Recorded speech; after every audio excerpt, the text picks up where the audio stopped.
Right. Teachers definitely. Like I remember teachers having a huge impact on the way I thought, and specifically teachers who, in a way, took an interest in what I was thinking, and after a point, just mostly left me alone. At times, just were like, "Hey, you may find this interesting," and that's kind of what my parents did as well. I remember like my school principal back then. I still remember her name, Mrs. Kamini Sharma, and she one day like is like, "Oh, you are humming something. Why don't you go join music class or whatever?"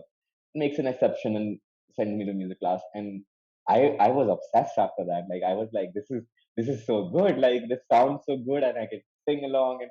And then I was given more opportunities to sort of explore that, right? So most of these teachers were like, I think as a teacher, what role now that I look back they played was just identifying what was I was interested in, and then just giving me just a little nudge, just to introduce me to something, right? And then left me there. Like now it's yours. Like there's no pressure, there's no this thing you have to perform, blah blah blah, none of that. It's just that by the way, this thing exists, just in case, the FYI. And then I was like, wow, this exists.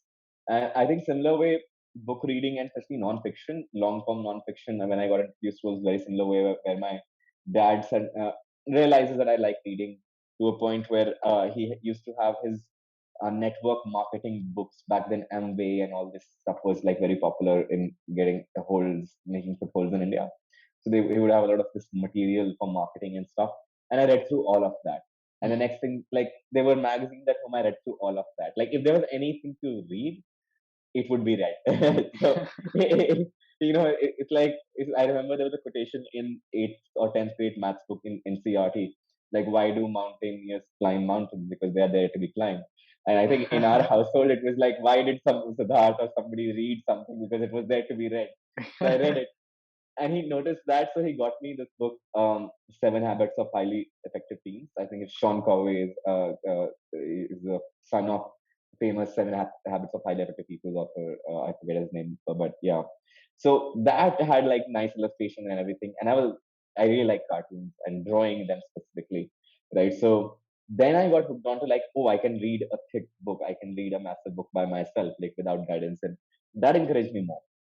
Before that, I think I only attempted like small books, like books meant for children, or like article pieces or newspaper this thing and things like that. And just that introduction then got me into a whole different zone, right? And then I found more books and more books, and I just kept finding more books to read and find. And I remember, in fact, one of my birthday gifts when I grew up, I think it was my 12th birthday, and to make it special and whatever, my dad took me. We used to live in Baddi, this a place in Himachal, industrial town in Himachal, and he took me to Chandigarh, which was the nearest city at that time. And my treat was that I would get to pick 5 books of my choice, Wow. right? And that was the special birthday gift. Like we drove 1.5 2 hours just so I could zap within 15 minutes and be on the way back, because that's the only time he got after his work time. So that is how my birthday celebrations were. Like for the longest time, I've bought books for myself or bought courses nowadays, right?